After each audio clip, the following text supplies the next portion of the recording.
ਕਾਂਡ 10। ਜਿਸ ਤਰ੍ਹਾਂ ਉਹ ਲਾਲੋ ਦੇ ਘਰ ਨੂੰ ਛੱਡ ਕੇ ਨਿਕਲਿਆ ਸੀ, ਉਸ ਤਰ੍ਹਾਂ ਤਾਂ ਹੁਣ ਬਿਲਕੁਲ ਨਹੀਂ ਸੀ। ਸਭ ਕੁਝ ਆਪਣੀ ਲੈ ਵਿੱਚ ਜਾਪਦਾ ਸੀ। ਉਹਨੂੰ ਵੇਖ ਕੇ ਕਿਸੇ ਨੇ ਹੈਰਾਨੀ ਨਾਲ ਨਹੀਂ ਸੀ ਪੁੱਛਿਆ, ਹੁਣ ਕਿਉਂ ਆਇਆ ਏ? ਪਿੰਡ ਵਿੱਚ ਉਸੇ ਤਰ੍ਹਾਂ ਹੀ ਜੁਲਾਹਿਆਂ ਦੀ ਗਲੀ ਵਿੱਚ ਤਾਣੇ ਸੁੱਕ ਰਹੇ ਸਨ। ਚੱਕਾਂ ਤੇ ਭਾਂਡੇ ਬਣ ਰਹੇ ਸਨ। ਕਿਸਾਨਾਂ ਦੇ ਹਾਲ ਵਗ ਰਹੇ ਸਨ। ਝਿਓਰਾਂ ਹੱਥੋਂ ਟੋਕਰੀਆਂ ਬਣ ਰਹੀਆਂ ਸਨ। ਲਲਾਰੀਆਂ ਦਾ ਹੁਨਰ ਰੱਸਿਆਂ ਉੱਤੇ ਸੁੱਕ ਰਿਹਾ ਸੀ। ਤਲਵੰਡੀ ਦੇ ਵਿਛੋੜੇ ਨਾਲ ਜੋ ਕੰਬਣੀ ਤੁਰੀ ਸੀ, ਹੁਣ ਜਗਿਆਸਾ ਨੇ ਸਾਂਭ ਲਈ ਸੀ। ਲਾਲੋ ਦੀ ਦੇਹਲੀ ਉੱਤੇ ਉਸ ਦਿਨ ਦੀਆਂ ਘੂਰਦੀਆਂ ਅੱਖਾਂ ਦੀ ਝਾਕ ਕਿਧਰੇ ਨਾ ਦਿਸੀ। ਮਰਦਾਨੇ ਨੂੰ ਜਾਪਿਆ ਉਹਦੇ ਅੰਦਰਲਾ ਸਰੋਤਾ ਪਹਿਲਾਂ ਹੀ ਲਾਲੋ ਦੀ ਦੇਹਲੀ ਟੱਪ ਚੁੱਕਿਆ ਸੀ। ਇਹ ਮਾਨਵ ਕਲਿਆਣ ਦੇ ਤਰਾਨੇ ਸੁਣਨ ਵੇਲੇ ਇਹ ਸਰੋਤਾ ਕਿਸੇ ਦੀ ਨਹੀਂ ਸੁਣਦਾ। ਬਾਬੇ ਦੀ ਮਿੱਠੀ ਆਵਾਜ਼ ਉਹ ਤੋਂ ਪਹਿਲਾਂ ਬੋਲੀ ਤੇ ਉਹਦੇ ਪਿੱਛੇ ਉਹਨੂੰ ਆਪਣੀ ਆਵਾਜ਼ ਤੁਰਦੀ ਸੁਣੀ। ਸਜਾਦਾ ਰਜਾਦਾ ਖੇਡ ਰਹੇ ਸਨ ਮਰਦਾਨਿਆਂ? ਹਾਂ ਬਾਬਾ। ਅੰਮੀ ਅੱਬਾ ਦੀ ਰੂਹ ਰਾਜ਼ੀ ਏ? ਹਾਂ ਬਾਬਾ। ਇਹ ਰਾਜ਼ੀ ਖੁਸ਼ੀ ਦੌਲਤਾਂ ਕੋਲ ਪੁੱਜਦੀ ਰਾਈ ਘੁਮਾਰ ਕੋਲੋਂ ਲੰਘੀ। ਇੱਧਰ ਮਰਾਸੀਆਂ ਦੀ ਗਲੀ ਵਿੱਚ ਘੁੰਮੀ ਪੀਰਨ ਪਿੰਜੇ ਕੋਲੋਂ ਲੰਘੀ। ਰਾਏ ਬੁਲਾਰ ਦਾ ਸਵਾਰਥ ਪੁੱਛਦਿਆਂ ਸ਼ਾਮੇ ਪੰਡਤ ਤੇ ਰੁਕਮਦੀਨ ਕੋਲ ਜਾ ਪਹੁੰਚੀ। ਮਰਦਾਨੇ ਦਾ ਬੜਾ ਜੀ ਕੀਤਾ ਕਿਵੇਂ ਮਹਿਤੇ ਦੇ ਘਰ ਵੜਿਆ ਜਾਵੇ। ਬਾਬਾ ਸ੍ਰੀ ਚੰਦ ਤੇ ਲਖਮੀ ਦਾਸ ਹੁਣ ਸੰਥਿਆ ਲੈਣ ਲੱਗ ਪਏ ਨੇ। ਇਸ ਵਾਰੀ ਵੀ ਮਰਦਾਨੇ ਨੂੰ ਆਪ ਹੀ ਅੱਗੇ ਤੁਰਨਾ ਪਿਆ। ਮਾਤਾ ਬਹੁਤ ਯਾਦ ਕਰਦੀ ਸੀ। ਛੋਟੀ ਮਾਤਾ ਨੇ ਅੱਖਾਂ ਭਰ ਲਈਆਂ ਸਨ। ਬਾਬਾ ਇੱਕ ਵਾਰ ਤਲਵੰਡੀ ਨਾ ਚੱਲੀਏ? ਅੱਜ ਲਾਲੋ ਦਾ ਪਿੰਡ ਵੀ ਪਿੱਛੇ ਰਹਿ ਗਿਆ ਸੀ। ਜਿੱਥੋਂ ਵਿਛੋੜਾ ਮੁੱਕਦਾ ਸੀ ਉੱਥੋਂ ਹੀ ਕਿਉਂ ਸ਼ੁਰੂ ਹੋ ਜਾਂਦਾ ਏ? ਇੱਕ ਪਹਿਰ ਪਿੱਛੇ ਰਹਿ ਗਿਆ ਸੈਦਪੁਰ ਵੀ ਲਾਲੋ ਦੇ ਵਿਛੋੜੇ ਨਾਲ ਹੀ ਯਾਦ ਆਇਆ। ਪਰ ਅੱਜ ਉਹਨੇ ਲਾਲੋ ਦਾ ਵਿਛੋੜਾ ਵੀ ਵੇਖਿਆ ਸੀ। ਬਾਬਾ ਤੈਨੂੰ ਯਾਦ ਕਰਨਾ ਕਦੇ ਨਾ ਭੁੱਲਾਂ। ਇਹ ਲਫ਼ਜ਼ ਸਨ ਜਿਨ੍ਹਾਂ ਨੇ ਵਿਛੋੜੇ ਦਾ ਨਵਾਂ ਚਿਹਰਾ ਬਣਾਇਆ ਸੀ। ਹੁਣ ਤਾਂ ਇਹ ਕਦੀ ਵੀ ਨਹੀਂ ਸੀ ਭੁੱਲਣਾ।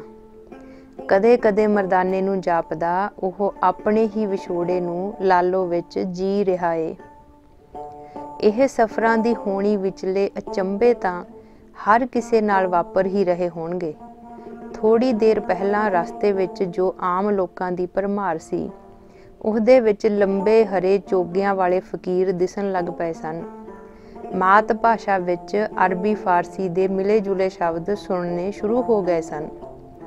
ਅੱਗੇ ਚੱਲਦੇ ਬਾਬੇ ਦੇ ਭਗਵਿਆਂ ਨੂੰ ਅੱਜ ਲਾਲੋ ਨੇ ਨਿਖਾਰ ਕੇ ਪਹਿਨਾਇਆ ਸੀ। ਭਗਵੇ ਕੱਪੜੇ ਦਾ ਇੱਕ ਵੱਖਰਾ ਹੀ ਜੋਬਨ ਤੁਰ ਰਿਹਾ ਸੀ। ਹਿੰਦੂ ਉੱਤੇ ਹੀ ਈਮਾਨ ਆ ਗਿਆ, ਇਹ ਕਹਿਣ ਵਾਲਾ ਕਹਿ ਕੇ ਅੱਗੇ ਲੰਘ ਗਿਆ। ਉਹ ਸ਼ਾਇਦ ਇਹ ਭੁਲੇਖਾ ਲੈ ਕੇ ਹੋਰ ਤੇਜ਼ ਤੁਰਨ ਲੱਗਾ ਕਿ ਕਹਿਣ ਵਾਲੀ ਗੱਲ ਦਾ ਅਸਰ ਹੋ ਗਿਆ ਏ। ਪਰ ਮਰਦਾਨਾ ਆਪਣੀਆਂ ਯਾਦਾਂ ਨਾਲ ਪਿੱਛੇ ਮੁੜਿਆ।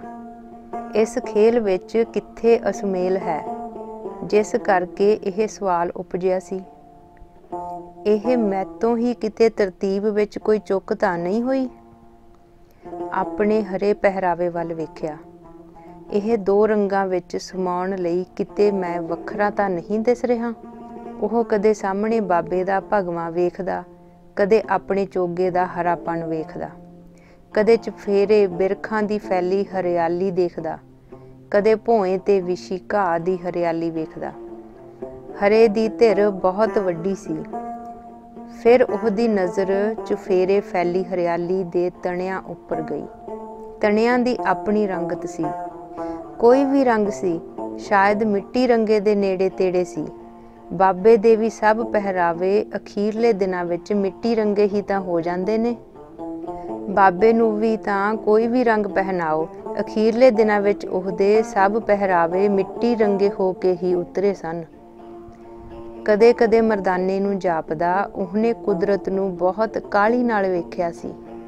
ਜਿਸ ਦੇ ਪਿੱਛੇ ਉਹ ਤੁਰ ਰਿਹਾ, ਉਹਨੇ ਤਾਂ ਰੰਗਾਂ ਦੇ ਵਖਰੇਵੇਂ ਦੀ ਕਦੇ ਗੱਲ ਨਹੀਂ ਕੀਤੀ। ਹਵਾ ਦੇ ਇੱਕ ਤੇਜ਼ ਬੁੱਲੇ ਨਾਲ ਚੁਫੇਰੇ ਫੈਲਿਆ ਹਰਾ ਰੰਗ ਗੂੰਜਿਆ।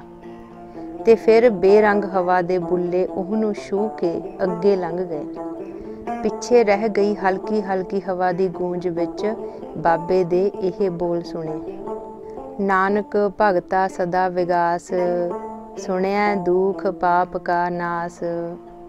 ਅੱਗੇ ਕੋਈ ਪਿੰਡ ਸੀ ਜਿਸ ਨੂੰ 2 ਪਹਾੜੀਆਂ ਵਿੱਚੋਂ ਦੀ ਵੇਖਿਆ ਜਾ ਸਕਦਾ ਸੀ, ਪਰ ਉਸ ਤੋਂ ਪਹਿਲਾਂ ਇੱਕ ਸੁੰਨਸਾਨ ਢਲਾਨ ਉੱਤੇ ਢੇਹੇ, ਗੰਧਲੇ, ਨੱਟ ਕੀਕਣ, ਸਲੋਤਰਾ, ਮਾਂਗਲੂ ਤੇ ਧਾਨਕ ਕਬੀਲਿਆਂ ਦੇ ਛੋਟੇ-ਛੋਟੇ ਮਾਜਰੇ ਸਨ।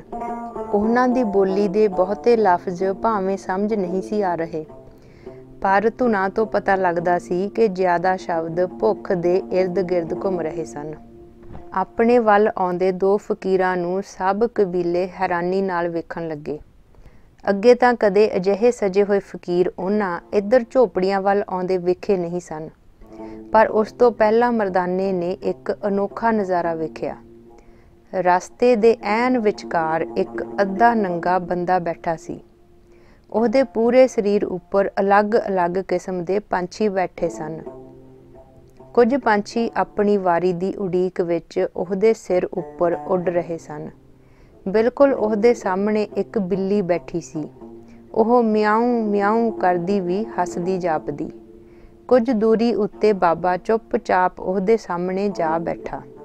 ਕਦੇ-ਕਦੇ ਜਦੋਂ ਉਸ ਬੰਦੇ ਦੀਆਂ ਅੱਖਾਂ ਨੰਗੀਆਂ ਹੁੰਦੀਆਂ ਤਾਂ ਉਹਨਾਂ 'ਚੋਂ ਵਗਦੇ ਅੱਥਰੂ ਦਿਸਦੇ।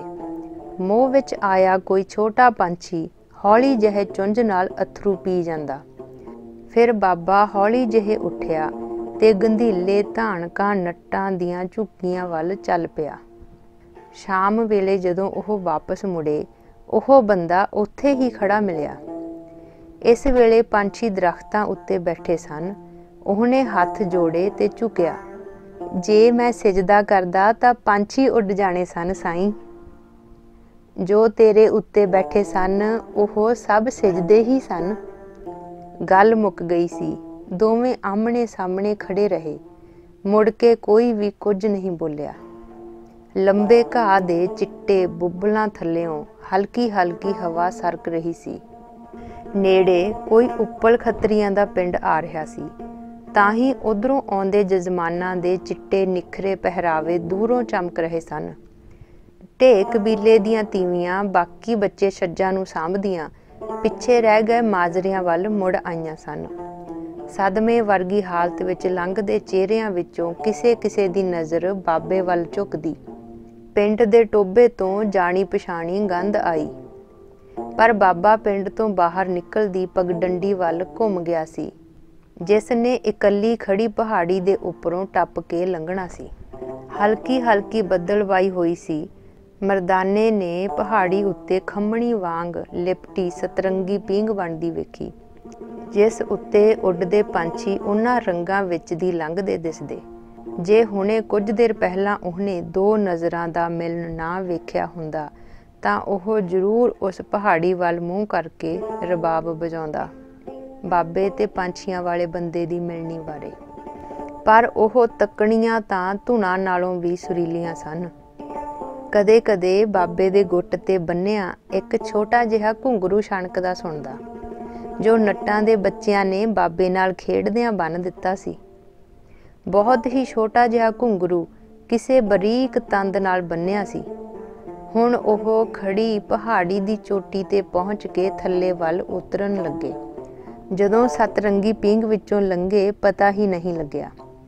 ਪਿੱਛੇ ਮੁੜ ਕੇ ਵੇਖਿਆ, ਰੰਗਾਂ ਦੀ ਚਮਕ ਉਸੇ ਤਰ੍ਹਾਂ ਹੀ ਸੀ, ਪਰ ਮਰਦਾਨੇ ਦੀਆਂ ਨਜ਼ਰਾਂ ਰੰਗਾਂ ਤੋਂ ਪਾਰ ਦੂਰ ਛੋਟੇ ਛੋਟੇ ਕਬੀਲਿਆਂ ਦੇ ਉਸ ਰਾਹ ਨੂੰ ਭਾਲਣ ਲੱਗੀਆਂ ਜਿੱਥੇ ਪੰਛੀਆਂ ਨੇ ਬੰਦੇ ਤੇ ਬਨਸਪਤੀ ਨੂੰ ਇੱਕੋ ਕਰਕੇ ਜਾਣਿਆ ਸੀ।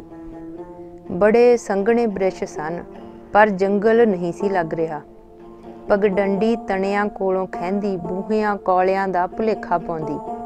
ਜਦ ਵੀ ਕਿਸੇ ਦਰਖਤ ਉੱਤੇ ਪੰਛੀ ਬੈਠਦਾ ਤਾਂ ਉਸ ਅੱਧ ਨੰਗੇ ਬੰਦੇ ਦਾ ਚਿਹਰਾ ਸਾਹਮਣੇ ਆ ਜਾਂਦਾ। ਨਜ਼ਰਾਂ ਤਾਂ ਪਹਿਲਾਂ ਵੀ ਪੀਰਾਂ ਫਕੀਰਾਂ ਨਾਲ ਮਿਲਦੀਆਂ ਵੇਖੀਆਂ ਸਨ। ਕਿਸੇ ਦੀ ਨਜ਼ਰ ਤਾਬ ਨਹੀਂ ਸੀ ਝੱਲਦੀ ਹੁੰਦੀ, ਕਿਸੇ ਦੀ ਨਜ਼ਰ ਖਿੱਚਦੀ ਜਾਪਦੀ, ਕਿਸੇ ਦੀ ਨਜ਼ਰ ਪੁੱਛਦੀ, ਕਿਉਂ ਵੇਖਿਆ ਮੇਰੇ ਵੱਲ? ਕਿਸੇ ਦੀ ਨਜ਼ਰ ਅਨੰਤ ਸਵਾਲਾਂ ਵਿੱਚ ਝਾਕਦੀ, ਕਿਸੇ ਦੀ ਨਜ਼ਰ ਕਹਿੰਦੀ, ਆ ਤੈਰ ਜਾ ਮੇਰੇ ਵਿੱਚੋਂ ਦੀ। ਅੱਜ ਦੋ ਨਜ਼ਰਾਂ ਦਾ ਸੰਗਮ ਵੇਖਿਆ ਸੀ। ਅਜਿਹੇ ਵੇਲੇ ਨਵੀਆਂ ਤਾਨਾਂ, ਬੰਦਸ਼ਾਂ, ਖਿਆਲਾਂ ਦੇ ਸੁਭਾਅ ਨਜ਼ਰਾਂ ਵਿੱਚ ਉਤਰਦੇ ਦਿਸੇ। ਅਜਿਹੀਆਂ ਮਿਲਣੀਆਂ ਤੋਂ ਬਾਅਦ ਉਹਨਾਂ ਦੀ ਗੂੰਜ ਬੜੀ ਦੇਰ ਤੱਕ ਸੁਣਦੀ ਰਹਿੰਦੀ ਹੈ। ਨਾ ਉਹ ਨੇੜੇ ਆਉਂਦੀ ਦਿਸਦੀ ਤੇ ਨਾ ਹੀ ਦੂਰ ਜਾਂਦੀ ਦਿਸਦੀ ਹੈ। ਕੀ ਨਹੀਂ ਸਮਝ ਆਇਆ? ਦੁਬਾਰਾ ਉਹਨਾਂ ਨਜ਼ਰਾਂ ਨੂੰ ਮਿਲਦੇ ਵੇਖਣ ਲਈ ਅਚਵੀ ਜਿਹੀ ਲੱਗ ਜਾਂਦੀ ਹੈ। ਕਦੇ ਕਦੇ ਉਹ ਦ੍ਰਿਸ਼ ਧੁਨਾਂ ਵਿੱਚ ਉਤਰਦਾ ਜਾਪਦਾ। ਕਦੀ ਧੁਨਾਂ ਕਹਿੰਦੀਆਂ ਨੇ, ਉਹ ਧੁਨਾਂ ਹੀ ਤਾਂ ਸਨ, ਜ਼ਰਾ ਨਜ਼ਰਾਂ ਦੇ ਆਖਰੀ ਸਾਜ਼ ਨੂੰ ਵਜਾ ਕੇ ਤਾਂ ਵੇਖ। ਅੱਜ ਰਾਤ ਦਾ ਪੜਾਅ ਕੁਝ ਇਸ ਤਰ੍ਹਾਂ ਸ਼ੁਰੂ ਹੋਇਆ। ਮਰਦਾਨਿਆਂ, ਰਬਾਬ ਕੋਲ ਹੀ ਹੈ? ਹਾਂ ਬਾਬਾ, ਸਾਜ਼ ਤਾਂ ਕੋਲ ਹੀ ਹੈ। ਤੱਕਣੀਆਂ ਕਿਤੇ ਦੂਰ ਲੰਘ ਗਈਆਂ ਸਨ। ਜਦ ਲੰਘ ਆਈਏ ਤਾਂ ਅੱਗੇ ਜਾਈਏ। ਸਭ ਕੁਝ ਮੋਹ ਵਿੱਚ ਆਉਣ ਲੱਗ ਪਿਆ ਬਾਬਾ। ਕਿਸ ਨੂੰ ਛੱਡਾਂ, ਕਿਸ ਤੋਂ ਵਿਛੜਾਂ? ਕਦੇ ਕਦੇ ਜਦੋਂ ਬਾਬੇ ਦਾ ਹੱਥ ਹਲਕੇ ਜਿਹੇ ਉੱਪਰ ਉੱਠਦਾ ਤਾਂ ਗੁੱਟ ਵਾਲਾ ਘੁੰਗਰੂ ਛਣਕਦਾ। ਥੱਲੇ ਉਹਦੀ ਬਾਂਹ ਨਾਲ ਉਹਦੀ ਆਵਾਜ਼ ਬਹੁਤ ਧੀਮੀ ਮੁਲਾਇਮ ਹੋ ਜਾਂਦੀ। ਫਿਰ ਮਰਦਾਨੇ ਨੇ ਮੋਢੇ ਉੱਪਰੋਂ ਰਬਾਬ ਉਤਾਰੀ। ਧੁਨਾਂ ਤੋਂ ਪਹਿਲਾਂ ਉਹਦੇ ਅੰਦਰ ਇੱਕ ਆਵਾਜ਼ ਜੋ ਮੁਲਾਇਮ ਹੋਣ ਲਈ ਗਲੇ ਦੇ ਆਲੇ ਦੁਆਲੇ ਘੁੰਮਦੀ ਸੀ, ਕਾਤਕ ਦੀ ਇਸ ਨਿਖਰੀ ਰਾਤ ਥੱਲੇ ਬਾਬੇ ਦੀ ਆਵਾਜ਼ ਨਾਲ ਮਿਲ ਕੇ ਕੁਝ ਇਸ ਤਰ੍ਹਾਂ ਗੂੰਜੀ। ਸੁਣ ਮਨ ਮਿੱਤਰ ਪਿਆਰਿਆ, ਮਿਲ ਵੇਲਾ ਹੈ ਇਹ, ਜਬ ਲਗ ਜੋਬਨ ਸਾਸ ਹੈ, ਤਬ ਲਗ ਇਹੋ ਤਨ ਦੇਹ, ਬਿਨ ਗੁਣ ਕਾਮ ਨ ਆਵਹੀ, ਢਹਿ ਢੇਰੀ ਤਨ ਖੇਹ।